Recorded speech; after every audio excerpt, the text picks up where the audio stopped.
আজকে আমি আপনাদের সামনে একটা নতুন ইনডোর প্ল্যান্টের গাছ নিয়ে হাজির হয়ে গেছি। ফিলোডেন্ড্রন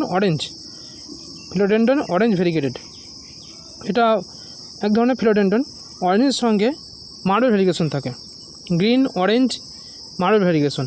এই গাছটা আমি আজকে আপনাদের পটিং করে দেখাবো। চারকোল আর কোকোপিট নিয়েছি আমি পট করার জন্য মিডিয়াতে। আর এখানে দেখুন ভার্মি কম্পোস্ট আর পারলাই নিয়েছি। এই চারটা মিডিয়াম মিশ্রণ করে আমি আমাদের পটিং করে দেখাবো। কোনো মাটি ইউজ করব না, মাটি ছাড়াই গাছ তৈরি হবে। পারলাইটটা বেশি লাগে, সেই জন্যই পারলাইট বেশি করে নিচ্ছি। সব ভালো করে মিক্স করে আমি পট করব। পটটা আমি রেডি করে নিয়েছি, আগেই পরিষ্কার করে নিয়েছি, মাটি যা ছিল সব ফেলে দিয়ে পট একদম পরিষ্কার। এবার গাছটা দেখুন আমি বসাবো। আমি খুব সুন্দর একটা ইনডোর প্ল্যান্ট। প্রথম আমি পটের ফুটোগুলা বন্ধ করার জন্য চারকোল দিতে